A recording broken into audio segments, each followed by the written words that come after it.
Blood sugar বলা হয়। তো এটা পরীক্ষা আসবে, বাট তুমি তো বলবো আবুল হাসান স্যারের বই তো এই ইনফরমেশনটা নাই, তাহলে কিভাবে আমরা এটা অ্যান্সার করব? এই জন্যই আমাদের এক্সট্রা রাইটার ইনফরমেশন লাগবে। আসসালামু আলাইকুম। আমাদের এইচএসসিতে নর্মালি বায়োলজির জন্য আমরা দুইটা রাইটারের বই পড়ি, একটা হচ্ছে আবুল হাসান স্যার বোটানি, আরেকটা হচ্ছে গাজী আজমল স্যার জুলজির জন্য। বাট বর্তমানে দেখা যাচ্ছে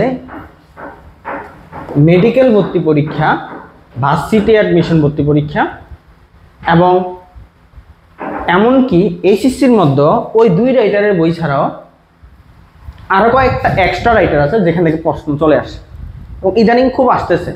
কোন কোন রাইটার সেগুলো আমরা অলরেডি একবার দেখাইলাম, মাজেদা ম্যাম, আব্দুল আলিম স্যার এবং আজিবুস স্যার, এই তিনটা রাইটার থেকে নর্মালি কোশ্চেন আসে।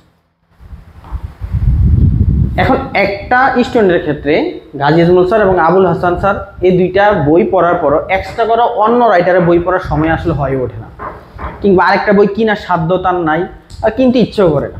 তো এই ক্ষেত্রে কি করা যায়?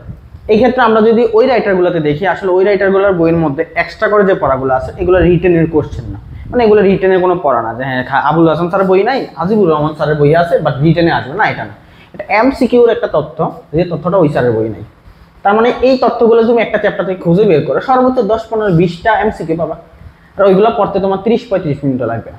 তো আমরা আজকে প্লেলিস্টটা এইভাবে সম্পূর্ণ জুলজি বোটানি বইয়ের জন্য 24টা ভিডিও বানাবো, প্লেলিস্টের মধ্যে এটা সংগৃহীত থাকবে। 30-35 মিনিটে ক্লাসের মধ্যে প্রত্যেকটা চ্যাপ্টার কমপ্লিট হয়ে যাবে। তো আজকে প্লেলিস্টে আমরা ওপেন করতে যাচ্ছি আমাদের বোটানির 3য় অধ্যায় কোষ রসায়ন এবং মাজেদা ম্যামের যে এক্সট্রা ইনফরমেশন সেগুলোর মাধ্যমে।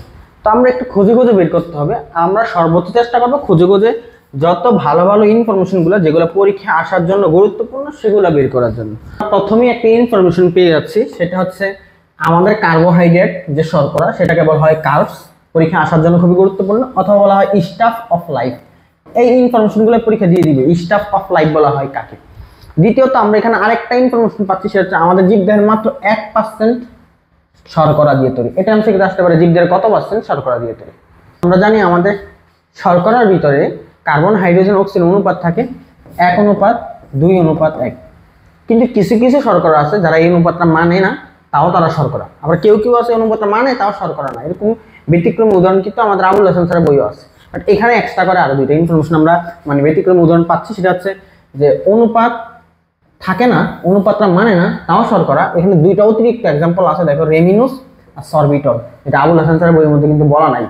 এবং ডিঅক্সিরাইবোজের ক্ষেত্রে আমরা জানি ডি মানে নাই, একটা অক্সিজেন কম আছে, তো তার মানে সেখানেও দেখো কার্বন 5টা, অক্সিজেন থাকার কথা 5টা, আছে 4টা। এগুলো কিন্তু ব্যতিক্রম, এরা শর্করার অনুপাত নাই তাও কিন্তু শর্করা।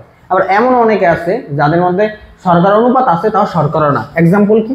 এই যেখানে দুইটা এক্সাম্পল দেওয়া আছে, ফর্মালডিহাইড, ল্যাকটিক অ্যাসিড আর অ্যাসিটিক অ্যাসিড। এক্সাম্পলগুলো পরীক্ষা আসার সম্ভাবনা বেশি। আবার আমরা জানি শর্করার ভিতরে কি থাকে, কার্বন, হাইড্রোজেন আর অক্সিজেন। কিন্তু কিছু কিছু শর্করার মধ্যে এক্সট্রা করে নাইট্রোজেন সালফার থাকতে পারে। তো এখানে দিচ্ছে নাইট্রোজেন সালফার জাতীয় একটা শর্করার নাম গ্লুকোসামাইন, আর নর্মালি এটা আবুল হাসান স্যারের মধ্যে লেখা ছিল গ্লুকোসামিন।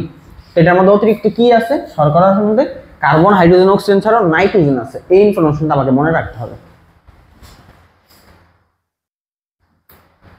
আমরা যদি দেখি এখানে একটা শব্দ বলছে রক্ত শর্করা। তো রক্ত শর্করা কাকে বলা হয়? যে শর্করা আমাদের রক্তে পাওয়া যায়। আমরা জানি রক্তে গ্লুকোজের পরিমাণ বেড়ে গেলে আমরা ডায়াবেটিস বলি, তাহলে আমাদের রক্তে কোন শর্করাটা বেশি থাকে? গ্লুকোজ। এই গ্লুকোজকে বলা হয় রক্ত শর্করা, ব্লাড সুগার বলা হয়। তো এটা পরীক্ষা আসবে, বাট তুমি তো বলবো আবুল হাসান স্যারের বই তো এই ইনফরমেশনটা নাই, তাহলে কিভাবে আমরা এটা অ্যান্সার করব? এই জন্যই আমাদের এক্সট্রা রাইটার ইনফরমেশন লাগবে।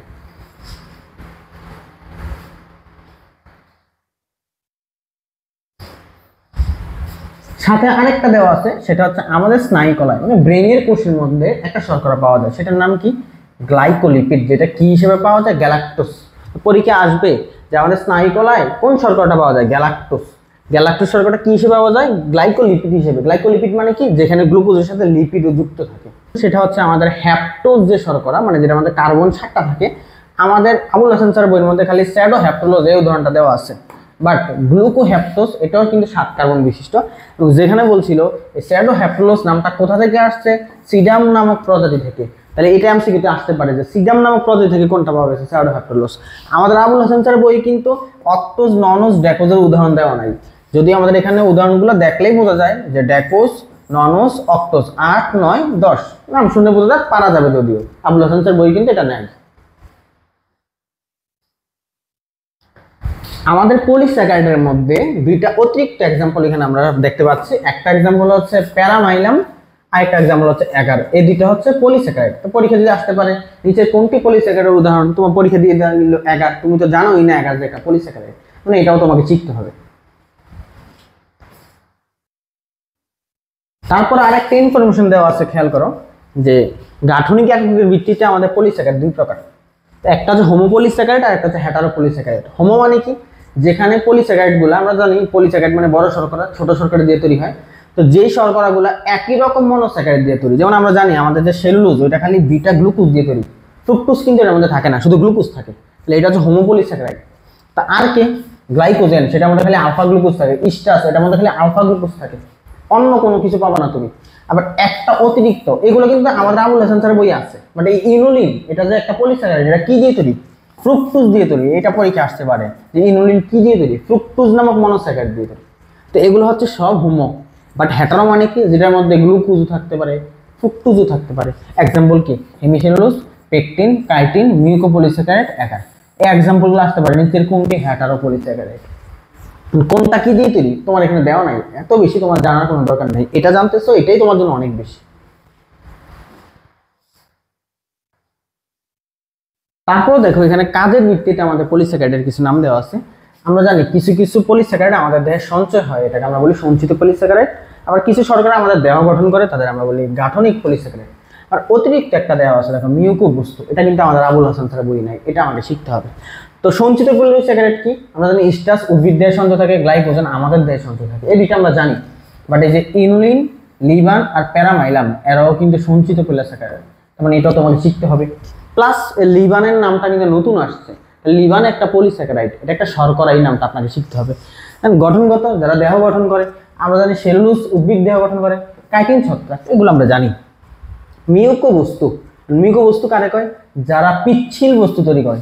আমরা জানি মিউকাস নাম শুনছো, মিউসিলেস, তার মানে মিউসিলেস, মিউকাস বা পিচ্ছিল বস্তু উৎপাদন যারা করতে পারে, যে শর্করা করতে পারে, তাদের বলে মিউকো বস্তু। এক্সাম্পল কি? মিউকোপলিস্যাকারাইড, মিউসিলেস, মিউকোপ্রোটিন বা গ্লাইকোপ্রোটিন। আর এরাই হচ্ছে মূলত মিউকো বস্তু। তাহলে কয়টা মিউকো বস্তুর নাম শিখলাম? দুইটা। একটা হচ্ছে মিউকোপলিস্যাকারাইড, এটারই আর একটা মিউসিলেস, আর একটা হচ্ছে মিউকোপ্রোটিন, এটারই আর এক নাম গ্লাইকোপ্রোটিন। আর কি কি আছে? যে পেকটিন, হেমিসেলুলোজ, প্যাপটিডোগ্লাইকান, লিপোপলিস্যাকারাইড, এরা সবাই হচ্ছে মিউকো বস্তু, মানে পিচ্ছিল বস্তু তৈরি করতে পারে। তাহলে এই মিউকো বস্তুর এক্সাম্পল কি কি আবারও বলি? মিউসিলেস, গ্লাইকোপ্রোটিন, পেকটিন, হেমিসেলুলোজ, প্যাপটিডোগ্লাইকান আর লিপোপলিস্যাকারাইড। আমাদের আবুল হাসান স্যারের বইয়ের মধ্যে দেওয়া আছে যে রাইবোজ যে শর্করাটা, এটা আবিষ্কার করেছিল হচ্ছে বিজ্ঞানী এমিল ফিশার। বাট ডিঅক্সিরাইবোজ কে আবিষ্কার করছে এটা কিন্তু দেওয়া ছিল না। তো আমরা এখানে দেখতে পাচ্ছি ডিঅক্সিরাইবোজ আবিষ্কার করছে বিজ্ঞানী লেভেন বা লিভেন। তো এটা কিন্তু আমি শিখে আসতে পারে। তো এই দুইটা বিজ্ঞানীর নাম আমাকে শিখে রাখতে হবে। যেহেতু বিজ্ঞানী নামটা আমরা শিখে ফেলছি, সাথে সাথে রাইবোজের গলনাঙ্ক যেখানে 95°C, তাহলে ডিঅক্সিরাইবোজের গলনাঙ্ক 91°C, এটাও তোমাকে শিখতে হবে। কারণ একটা যেহেতু শিখছো, আর একটা শিখতে আমাদের তো অসুবিধা নেই, পরীক্ষা আসতেই পারে। এবার আমরা মোস্ট ইম্পর্টেন্ট একটা এমসিকিউ শিখি, সেটা হচ্ছে আমরা একটু আগে দেখছিলাম গ্লুকোজকে বলা হয় ব্লাড সুগার, কারণ এটা আমাদের রক্তে পাওয়া যায়। এটা আরো একটা নাম দেওয়া আছে দেখো, দ্রাক্ষা শর্করা। তাহলে আমাদের পরীক্ষা আঙ্গুরের শর্করা, গ্রেপ সুগার, এটা আবুল হাসান স্যারের বই দেওয়া আছে। বাট অতিরিক্ত আমরা কি জানলাম? দ্রাক্ষা শর্করা। এটা আরো একটা নাম আছে কর্ন সুগার, আরো একটা নাম আছে, এটার আরেক নাম ডি গ্লুকোজ। তাহলে এগুলো সবই হচ্ছে গ্লুকোজের নাম।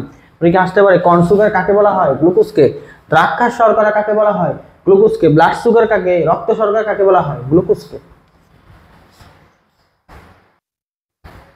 এরপরে দেখো গ্লুকোজের একটা ব্যবহার যদি আমরা দেখি, এখানে বলছে দেখো এল যে গ্লুকোজটা, এল গ্লুকোজটা আমাদের ডায়াবেটিসের ওষুধ এবং এন্ডোস্কোপি এর চিকিৎসা ব্যবহার করা হয়। তো এই দুইটা এমসিকিউ পরীক্ষা আসতে পারে যে নিচের কোনটি ডায়াবেটিসের ওষুধ হিসেবে ব্যবহার করা হয়, ডি গ্লুকোজ নাকি এল গ্লুকোজ, এন্ডোস্কোপির জন্য কোনটা, এই দুটো আমাকে শিখে থাকতে হবে। আমরা যদি ফ্রুক্টোজের ক্ষেত্রে একটু এক্সট্রা ইনফরমেশন গুলো দেখি, দেখো ফ্রুক্টোজকে বলা হয় ফলের শর্করা, এটা আমরা সবাই জানি। বাট অতিরিক্ত এখানে একটা আছে লেবুলোজ। তো পরীক্ষা আসবে লেবুলোজ কার অপর নাম? ফ্রুক্টোজের। আরো একটা নাম আছে ফলের চিনি। ফল বললেই ফ্রুক্টোজ, এটা আমরা সবাই জানি। আচ্ছা, তার উপরে দেখো ডেক্সট্রোজ, ডেক্সট্রোজ সম্পর্কে যে অ্যানোমার, এটা শেখার দরকার নেই। ডেক্সট্রোজ সম্পর্কে একটু ইনফরমেশন দেওয়া আছে। বলছে এই ডেক্সট্রোজ এটা কিন্তু গ্লুকোজের মতো, গ্লুকোজের আইসোমার, সেম সেম সংকেত। তো এটা কোথায় পাওয়া যায়? কলায়। এবং এটা হচ্ছে একটা সম্পূরক পুষ্টি হিসেবে পাউডার হিসেবে ব্যবহার করা হয়। মানে ডক্টররা প্রেসক্রিপশনে কিন্তু এটা লিখে, ওই যে যখন ডিহাইড্রেশন দেয়, পানি কমে যায় বা রক্তে চিনি শর্করা যখন কমে যায়, তখন ডাক্তারগণ হচ্ছে এটা ব্যবস্থাপত্রের মধ্যে দেয়। পরীক্ষা আসতে পারে ডাক্তারগণ রক্তে চিনি বা ডিহাইড্রেশনের ব্যবস্থাপত্র নিচে কোন শর্করাটি প্রেসক্রিপশনে দেয়? ডেক্সট্রোজ। নেক্সট যদি আমরা একটু দেখি যে ফ্রুক্টোজ মানবদের জন্য ক্ষতিকর কেন, এই পরীক্ষাটা এটা যদি পরীক্ষায় খতে চলে আসে অনেকে আটকায় যাবে, জানে না যে কেন ফ্রুক্টোজ মানবদের জন্য ক্ষতিকর। কেন ক্ষতিকর? কারণ দেওয়া আছে যে ফ্রুক্টোজ এটা উচ্চ ক্যালোরিযুক্ত একটা খাবার, এবং উচ্চ ফ্রুক্টোজযুক্ত খাবার গ্রহণ করলে আমাদের যকৃতে ফ্রুক্টোজের বিপাকটা ঘটতে পারে না অতিরিক্ত চাপের কারণে, অতিরিক্ত গ্লুকোজের কারণে বা অতিরিক্ত শর্করার কারণে। তো এই জন্য ফ্রুক্টোজ হচ্ছে ক্ষতিকর, এবং এটা আরো কি কি রোগ সৃষ্টি করে যেটা আসতে পারে পরীক্ষা, সেটা হচ্ছে ডায়াবেটিস, টাইপ 2 ডায়াবেটিস। তো আমরা দেখছিলাম স্থূলতার কারণে টাইপ 2 ডায়াবেটিস হয়, আর মাইটোকন্ড্রিয়ার যে ক্রোমোজোমাল ডিসঅর্ডার আছে ডিএনএ এর কারণে সেখানে টাইপ 1 ডায়াবেটিস হয়। আমরা আজকে বোটানিতে আরেকটা শিখলাম, সেটা হচ্ছে ফ্রুক্টোজের কারণে টাইপ 2 ডায়াবেটিস হতে পারে। আর ফ্রুক্টোজের একটা ব্যবহার এখানে দেওয়া আছে যে গবেষণাগারে ব্যাকটেরিয়ার কালচার মিডিয়া তৈরি করার সময় ফ্রুক্টোজ ব্যবহার করা হয়। পরীক্ষা আসবে যে ব্যাকটেরিয়া কালচার মিডিয়া ব্যবহার করার জন্য কোনটি ব্যবহার করা হয়? ফ্রুক্টোজ। দেন আমরা নিচের দিকে যদি একটু যাই, আমাদের এখানে একটা শব্দ আছে পাইরানুস আর ফিউরানুস। আমরা গ্লুকোজের আর ফ্রুক্টোজের সঙ্গে যারা জানো, এই যে গ্লুকোজের সঙ্গেটা দেখতে হচ্ছে অনেকটা এমন, আর ফ্রুক্টোজের এমন ছিল, তাই না? গ্লুকোজের দাগ কয়টা দিতে হয়? এভাবে টোটাল আমাদের কয়টা দাগ দিতে হয়? 1 2 3 4 5 6টা। আর ফ্রুক্টোজের কয়টা? 1 2 3 4 5টা। এই যে পাইরানুস, এটার বলয়ের মধ্যে টোটাল 5টা কার্বন অণু থাকে, আর ফিউরানুসের মধ্যে টোটাল কার্বন অণু কয়টা থাকে? 4টা কার্বন অণু। তো এই বলয়ের মধ্যে কার্বন অণু 4টা মানে কি? এই যে পয়েন্ট চিন্তা করে, একটা পয়েন্ট, এই 2টা পয়েন্ট, 3টা পয়েন্ট, এই 4টা পয়েন্ট, 4টা পয়েন্টে 4টা কার্বন থাকে। আর এখানে দাগ হচ্ছে 5টা 6টা, কিন্তু পয়েন্ট কয়টা? পয়েন্ট হচ্ছে টোটাল 5টা, 5টা পয়েন্টে 5টা কার্বন থাকে। এবং এটা আকৃতি দেখতে হচ্ছে ষড়ভুজ আকৃতি, আর এটার আকৃতি দেখতে হচ্ছে পঞ্চভুজ আকৃতি। এই গঠনটাকে বলা হয় পাইরানুস, আর ওই পঞ্চভুজ যেটা, এটার গঠনটাকে বলা হয় পিউরানুস। এটা পরীক্ষা আসতে পারে। এবং নামগুলো কোথা থেকে আসছে? যে এই শব্দটা আসছে পাইরান নামক ইথার থেকে, আর এটা আসছে ফিউরান নামক ইথার থেকে। তার মানে ইথার থেকে, ইথার নামক যৌগ থেকে নামগুলো আসছে। এগুলো একটু ভালো করে একটু দেখে নিলে হবে। দেন সুক্রোজ বা চিনি সম্পর্কে যদি আমরা কিছু ইনফরমেশন জানি, দেখো এখানে দেওয়া আছে আমাদের সুক্রোজ। আমরা জানি টেবিল লবণ নামে একটা নাম আছে, যেটা আমাদের খাবার টেবিলে পাওয়া যায়, সোডিয়াম ক্লোরাইড। তো আমাদের খাবার টেবিলে তো চিনিও থাকে, ওই চিনিটাকে আমরা বলি টেবিল চিনি। টেবিল সুগার কোনটাকে বলা হয়? চিনিকে বা সুক্রোজকে। আর কি নামে ডাকা হয়? বিটের চিনি অথবা ইক্ষু শর্করা, আখের মধ্যে পাওয়া যায়, এগুলা খাবার চিনি। এই নামগুলো কিন্তু পরীক্ষা আসতে পারে। হ্যাঁ, এখন আসো এই সুক্রোজের আরেকটা নাম আছে কিন্তু স্যাকারোজ। এই নামগুলোই পরীক্ষা দিয়ে দিবে, এগুলোই একটা ইনফরমেশন। আর কি আরেকটা বলছে, আমরা জানি সুক্রোজ কি কি মিলে তৈরি হয়? একটা অণু গ্লুকোজ আর একটা অণু ফ্রুক্টোজ, এই দুইটা মিলে তৈরি হয়। তো গ্লুকোজ ফ্রুক্টোজ মিলে সুক্রোজ যেহেতু তৈরি হয়, সুক্রোজকে বাংলায় গ্লুকোজ ফ্রুক্টোজ পাওয়া যাবে। তো ধরো একটা দ্রবণ, সেই দ্রবণের মধ্যে গ্লুকোজ সুক্রোজ আছে, তো তুমি সুক্রোজকে ভাঙতেছো, ভাঙতে ভাঙতে গ্লুকোজ আর ফ্রুক্টোজ তৈরি করতেছো। তো ধরেই তো সবগুলা সুক্রোজ ভেঙে গ্লুকোজ ফ্রুক্টোজ হবে না, সময় লাগবে। 10 মিনিটে ধরো সবগুলা সুক্রোজ ভেঙে গ্লুকোজ ফ্রুক্টোজ হলো, বাট 5 মিনিট যখন থাকবে তখন তো সুক্রোজের মধ্যে সুক্রোজও আছে, কিছু সুক্রোজ ভেঙে গ্লুকোজ ফ্রুক্টোজ হয়ে গেছে। তাহলে কয়টা জিনিস হলো মিশ্রণের মধ্যে? 3টা, সুক্রোজ গ্লুকোজ ফ্রুক্টোজ। এই 3টা জিনিসের মিশ্রণকে একসাথে বলে invert sugar, star star star. এগুলো পরীক্ষা আসার সম্ভাবনা বেশি। তারপরে যদি আমরা পলিস্যাকারাইডে যাই, পলিস্যাকারাইডের মধ্যে যে স্টার্চ যে শব্দটা আছে, স্টার্চের একটা অর্থ দেওয়া আছে। স্টার শব্দটা কোন শব্দ থেকে আসছে? জার্মান ভাষা, স্টার দিয়ে রাখো, স্টার্চ স্টার। তো স্টার শব্দটা আসছে জার্মান শব্দ থেকে, যেটার অর্থ হচ্ছে মজবুত বা শক্ত বা কঠিন। পরীক্ষা আসতে পারে স্টার্চ শব্দের অর্থ কি। স্টার্চের অন্য আরেকটা নাম আছে অ্যামাইলাম, এটা স্টার দিয়ে রাখো, পরীক্ষা আসবে স্টার্চের অন্য নাম কি? অ্যামাইলাম। তাহলে এখান থেকে আমরা অতিরিক্ত জিনিসটা জানতে পারলাম। আমরা স্টার্চের যে ব্যবহার আবুল হাসান স্যারের বই থেকে এখানে এক্সট্রা করে অনেকগুলা ইনফরমেশন বা তথ্য আমরা দেখতে পাচ্ছি। সেখানে দেখো যে করোগেটেড যে বোর্ড, সে বোর্ডের মধ্যে আমরা জানি স্টার্চ, সেটা যখন পানিতে দেওয়া হয় আঠা আঠা আঠা আঠা তৈরি করা যায় কিন্তু।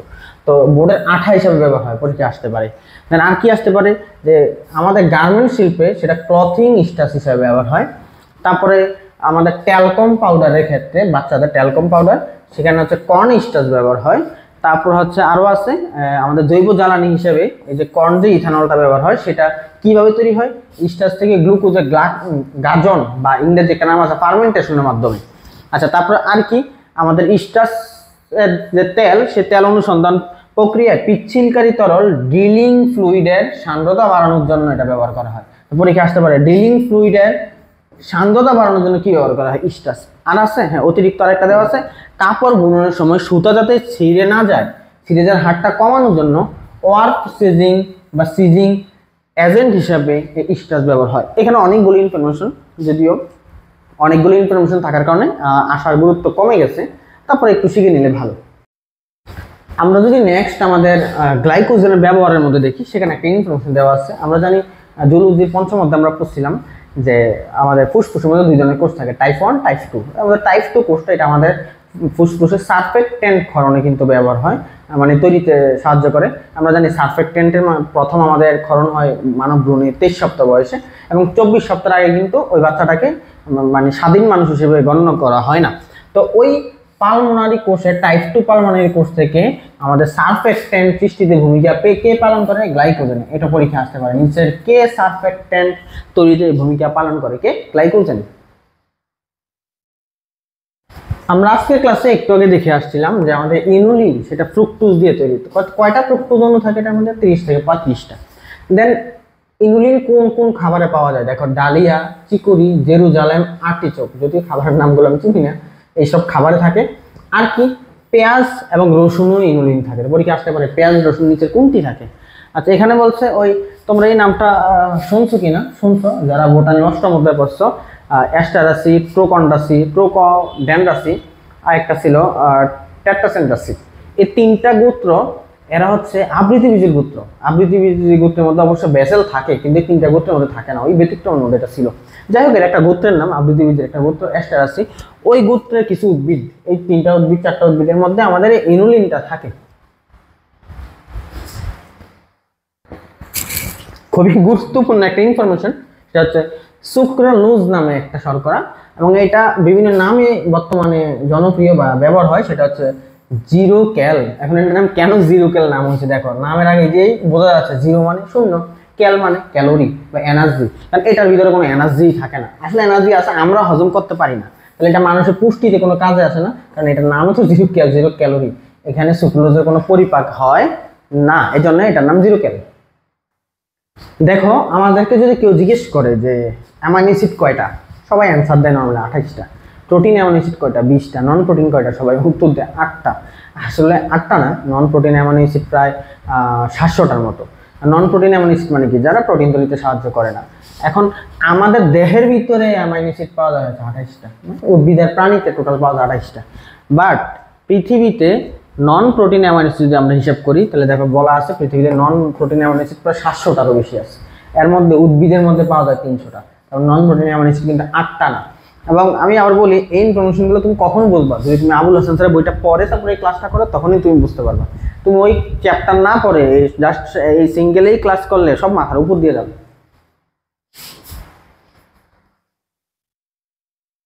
এখন আমরা জানি নর্মালি প্রোটিন তৈরি হয় অ্যামাইনো অ্যাসিড দিয়ে। কয়টা অ্যামাইনো অ্যাসিড? অল্প থাকতে পারে, বেশিও থাকতে পারে। এর মধ্যে সবচেয়ে ছোট যে প্রোটিনটা, সেটাকে হচ্ছে কে? ক্ষুদ্রতম প্রোটিন, তার নাম হচ্ছে ইনসুলিন। আমরা জানি ডায়াবেটিস রোগীদের জন্য এটা লাগে, এবং সেখানে হচ্ছে 51টা অ্যামাইনো অ্যাসিড থাকে। তো আমাদের দেহের আরেকটা নাম দেওয়া আছে সেরাম অ্যালবুমিন নামক যে প্রোটিন, সেটার মধ্যে অ্যামাইনো অ্যাসিড কয়টা? 582টা। তাহলে এই দুইটা অ্যামাইনো অ্যাসিড সংখ্যাটা আমাকে একটু মনে রাখতে হবে। তারপর খেয়াল করো প্রোটিনের যে বৈশিষ্ট্য, সেখানে আমরা কিছু অতিরিক্ত বৈশিষ্ট্য পাচ্ছি আবুল হাসান স্যারের বই যেগুলো নাই। যেমন বলছে প্রোটিনের মধ্যে নিন হাইড্রিন নামক দ্রবণ যদি দাও, দিয়ে তাপ দিলে সেটা কি কালার ধারণ করে? লাল বর্ণ ধারণ করে।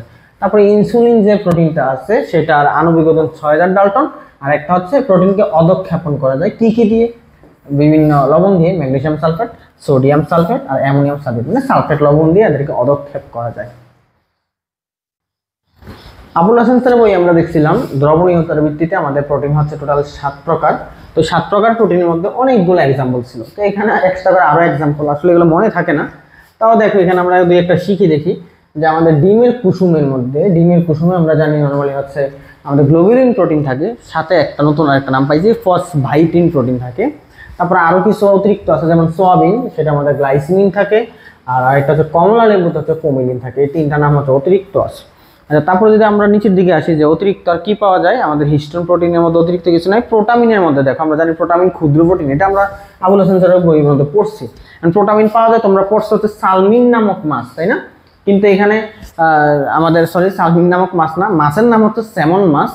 বাট আমাদের এই প্রোটিনটার নাম, মানে স্যামন মাছের প্রোটিনটা পাওয়া যায়, ওই প্রোটিনের নাম কি দেওয়া আছে? ক্লুপিন, সেমিন অথবা সালমিন। প্রোটিনের নাম পাওয়া যায় কোন মাছের শুক্রাণুতে? স্যামন মাছের শুক্রাণুতে। তাহলে আমাদের সালমিন নামটা কিন্তু আমাদের আবুল হাসান স্যার বই আছে, বাট ক্লুপিন বা সেমিন নামটা কিন্তু নেই।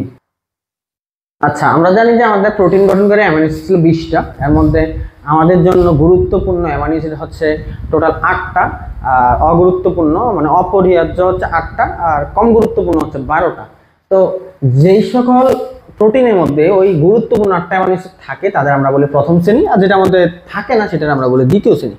তো প্রথম শ্রেণীর প্রোটিন যারা, ওরা সম্পূর্ণ প্রোটিন, ওরা হচ্ছে নর্মালি আমরা প্রাণীদের থেকে যে প্রোটিনগুলো পাই, মানে মাছ, মাংস, ডিম এগুলোতে পাই। আর উদ্ভিজ যে প্রোটিনগুলো, এগুলো হচ্ছে দ্বিতীয় শ্রেণী, কারণ এগুলোর মধ্যে সবগুলো অ্যামাইনো অ্যাসিড থাকে না, এগুলো আমরা জানি। তো দেখো নর্মালি হচ্ছে দ্বিতীয় শ্রেণীর উদ্ভিদ, দ্বিতীয় শ্রেণীর যে প্রোটিনগুলো, এগুলো আমরা কোথায় পাই? উদ্ভিদের মধ্যে পাই। কেন কেন এগুলোকে দ্বিতীয় শ্রেণী বলা হয়? সবগুলো অ্যামাইনো অ্যাসিড থাকে না, গুরুত্বপূর্ণগুলো থাকে না, 8টার মধ্যে 8টা থাকে না। তো যেমন দানা শস্যের মধ্যে লাইসিন থাকে না, ডাল শস্যের মধ্যে মেথিওনিন থাকে না, পরীক্ষা আসতে পারে। ভুট্টায় কি থাকে না? ভুট্টাতে একটা দানা শস্য, ওটার মধ্যে লাইসিনও থাকে না, ট্রিপ্টোফ্যানও থাকে না। সিমের মধ্যে কি থাকে না? মেথিওনিনও থাকে না, ট্রিপ্টোফ্যানও থাকে না। আমরা এক্সট্রা করে দেখো, সিম সে কিন্তু ডাল শস্য, আর ভুট্টা হচ্ছে দানা শস্য। তো ভুট্টায় থাকে না লাইসিন, সিমে থাকে না মেথিওনিন, এক্সট্রা করে দুইটার মধ্যে ট্রিপ্টোফ্যান থাকে না। আর কি কিছু কিছু প্রাণীজ প্রোটিন আছে, প্রাণীজ প্রোটিন কিন্তু প্রথম শ্রেণীর প্রোটিন, বাট কিছু প্রাণীজ প্রোটিন আছে ওরাও দ্বিতীয় শ্রেণী, যেমন জিলেটিন। তারপরে আর এক্সাম্পল দেয় না, জিলেটিন হচ্ছে দ্বিতীয় শ্রেণীর প্রোটিন। তাহলে এমন একটা প্রাণীজ প্রোটিনের নাম, সেটা কি? জিলেটিন, যেটা দ্বিতীয় শ্রেণীর প্রোটিন। আজকের ক্লাসে আমরা একটা জিনিস দেখছিলাম, আমাদের জীবদেহের মাত্র 1% শর্করা দিয়ে তৈরি। তো এখানে আমরা আরেকটা জিনিস দেখলাম, আমাদের জীবদেহের 0.5% হচ্ছে লিপিড দিয়ে তৈরি। আর এই লিপিড শব্দটা সর্বপ্রথম কে ব্যবহার করছে? সে ব্যবহার করছে বিজ্ঞানী ব্লোর।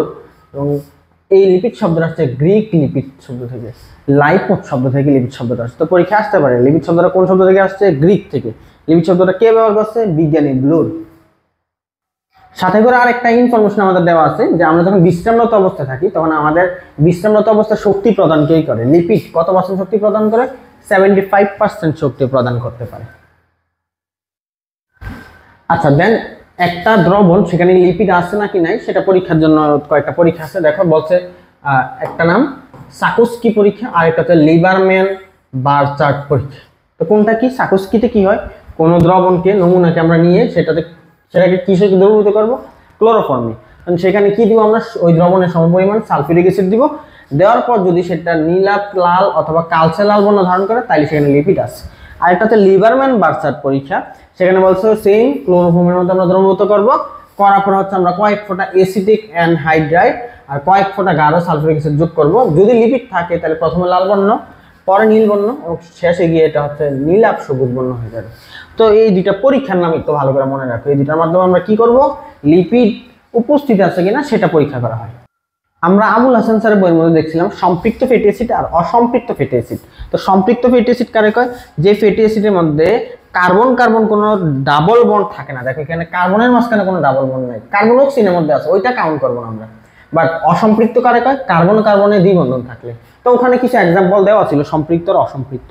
বাট এখানে আমরা সম্পৃক্ত ফ্যাটি অ্যাসিডের অতিরিক্ত কিছু এক্সাম্পল দেখবো। লোরিক অ্যাসিড, মিরিস্টিক অ্যাসিড, দেন পামিটিক অ্যাসিড, স্টেরিক অ্যাসিড, এই দুইটা ছিল। আরেকটা হচ্ছে অ্যারাকিডিক অ্যাসিড। এইগুলো একটু আপনাকে মনে রাখতে হবে, যেগুলো অতিরিক্ত দেওয়া আছে। আর অসম্পৃক্ত ফ্যাটি অ্যাসিডের অতিরিক্ত কোনো এক্সাম্পল এখানে দেওয়া আছে? হ্যাঁ, এই যে oleic acid, palmitoleic acid, linoleic acid, linolenic acid, এই দুইটা তো ছিল। ওলিক অ্যাসিডও ছিল, পামিটোলিক অ্যাসিডটা কিন্তু নেই। তার মানে পামিটোলিকটা আপনাকে এখান থেকে মনে রাখতে হবে।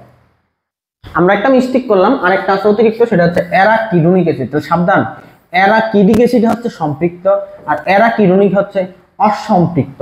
এই দুইটা নিয়ে কিন্তু আপনাদের প্যাচ লাগবে ভালোই। সাথে সাথে স্যারে আবার এখানে একটা চার্টও দিয়ে দিছে, মানে পড়ার উপরে পড়া।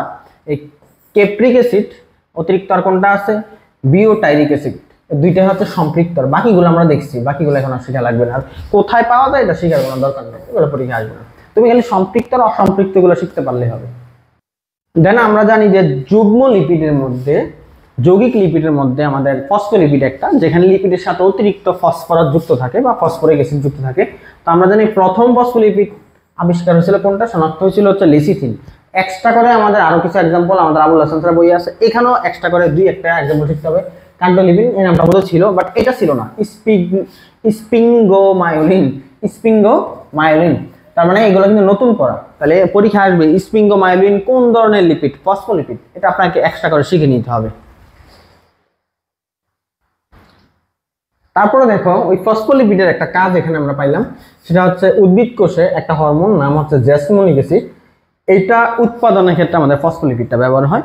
দেন গ্লাইকোলিপিডের দুইটা এক্সাম্পল এক্সট্রা করে, গ্যাংলিওসাইড অ্যান্ড সেরিব্রোসাইড, এই দুইটা হচ্ছে আমাদের গ্লাইকোলিপিড, যেটা আবুল হাসান স্যারের বইয়ের মধ্যে দেওয়া নাই। আচ্ছা, তো আমাদের এই সেরিব্রোসাইড একটা জায়গায় ব্যবহার হয়, বলছে এটা নাকি আমাদের ব্যবহার না, আমাদের কোথায় পাওয়া যায়, সেরিব্রোসাইড নামক গ্লাইকোলিপিড মেরুদণ্ডী প্রাণীতে বিদ্যমান, তাহলে আমাদের দেহের মধ্যে আছে কিন্তু এটা, এটাই। তো এই এতটুকু জানলে আমার হবে, এক্সট্রা করে আর লাগবে না। তারপরে দেখো লিপোপ্রোটিন যে যুগ্ম লিপিডটা আছে, এটা একটা প্রোটিন ও লিপিড, কিছুই না, জাস্ট লিপোপ্রোটিন, প্রোটিনটা পরে লিপিড আকার, এটাকে প্রোটিন আগে লিপিড পরে। এক্সাম্পল খুবই গুরুত্বপূর্ণ, ওই যে আমরা কিউটিন সুবেরিন নাম শুনে আসতেছি না, এই কিউটিন সুবেরিন হচ্ছে আমাদের লিপোপ্রোটিনের উদাহরণ, যেটা কিন্তু আমরা আগে জানতাম না, বাট অনেকবারই আমরা পরে আসছি। তারপরে খেয়াল করো, আমরা জানি আমাদের লিপিডের মধ্যে টার্পিন যে লিপিডগুলো আছে এগুলো সুগন্ধির জন্য দায়ী। তো আমাদের এরকম কি কি টার্পিনের উদাহরণ দেওয়া আছে দেখো, পুদিনাতে মেনথল, পাইনের মধ্যে পাইনিন, লেবুতে ল্যামনিন, নামের সাথে মিল আছে লেমন, তাই না? তো এগুলো হচ্ছে টার্পিন জাতীয় পদার্থ, যেগুলো থেকে সুগন্ধি বস্তু উৎপাদিত হয়। স্টেরয়েডের মধ্যে আমাদের কিছু অতিরিক্ত স্টেরয়েডের নাম দেওয়া আছে, যেমন স্টেরল, এগুলোর নাম আমরা জানি, কোলেস্টেরল এটা আমরা শুনছি, কোপ্রোস্টেরল এই নামটা শুনি নাই, বাট নামের সাথে স্টেরল আছে, দেখে চিনা যাবে। আর্পোস্টেরল যৌন হরমোন, এইটাকেও আপনাকে মনে রাখতে হবে, যৌন হরমোনগুলো এক ধরনের স্টেরয়েড হরমোন। দেন ভিটামিন ডিও একটা স্টেরয়েড। অ্যাড্রেনাল গ্রন্থি যে কর্টেক্স নিঃসৃত হরমোন, আমাদের অ্যাড্রেনাল গ্রন্থি থাকে কিডনির উপরে, ওই অ্যাড্রেনাল গ্রন্থি দুটো অংশ, একটা বাইরের একটা ভিতরের, বাইরের অংশটার নাম কর্টেক্স, ভিতরটার নাম মেরুলা। ওই কর্টেক্সের যে হরমোনগুলো সেগুলো হচ্ছে আমাদের স্টেরয়েড হরমোন। আর কি কি দেওয়া আছে, আর্গোস্টেরল এটা আমরা পড়ছি, স্টিগমেস্টল এটাও আমাদের আবুল হাসান স্যারের বই ছিল, তো লাগবে না। বিটা সিটোস্টেরল এটা বোধহয় ছিল না। দেন স্পাইনোস্টেরল এটাও ছিল না, মাইক্রোস্টেরল এটাও ছিল না। তো এই নামগুলো আপনাকে মনে রাখতে হবে, অবশ্যই নামের শেষে যে স্টেরল আছে এটা দেখে আমরা চিনতে পারবো। দেখো আমাদের বলছে সোডিয়াম হাইড্রোক্সাইড আর হচ্ছে পটাশিয়াম হাইড্রোক্সাইডের বিক্রিয়ার উপর ভিত্তি করে লিপিড দুই প্রকার। তো কি, একটা হচ্ছে সাবানায়ন লিপিড আর একটা অসাবানায়ন। সাবান লিপিড থেকে আমাদের সাবান তৈরি করা যায়, অসাবানায়ন লিপিড থেকে সাবান তৈরি করা যায় না।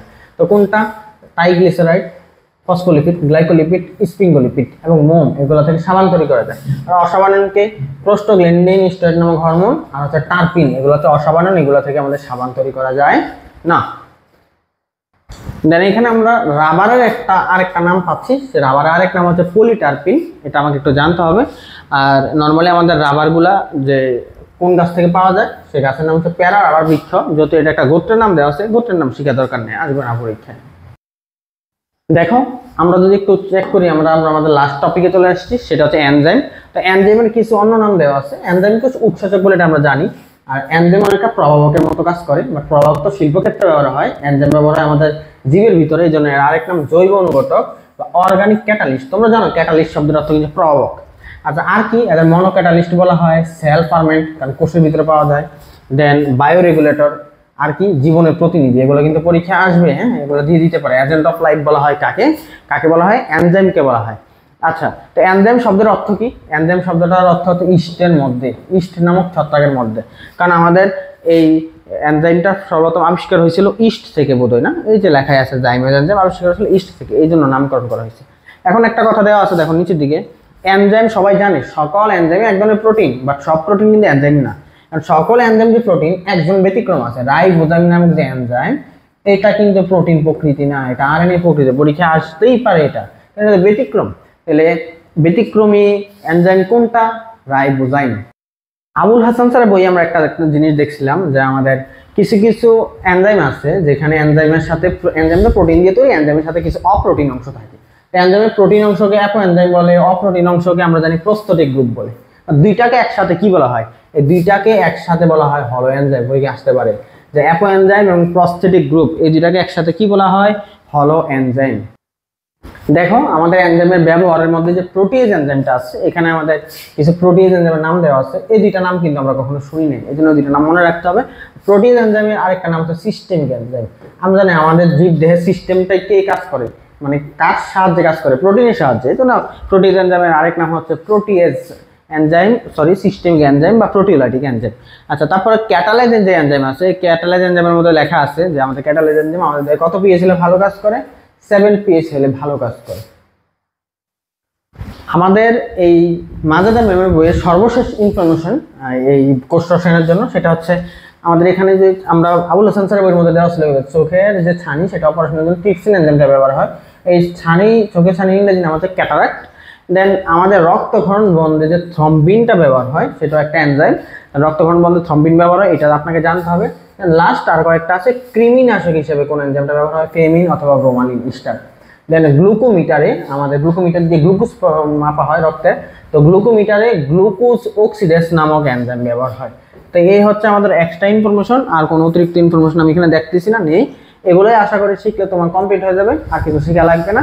এটাই ছিল আমাদের মাজেদা ম্যামের এক্সট্রা ইনফরমেশন কোর্স রসায়নের জন্য। ধন্যবাদ সবাইকে ক্লাসটি করার জন্য। 30-35 মিনিট নিয়ে পরবর্তী কোনো চ্যাপ্টারে আবার দেখাবো তোমাদের সাথে। খোদা হাফেজ, আসসালামু আলাইকুম।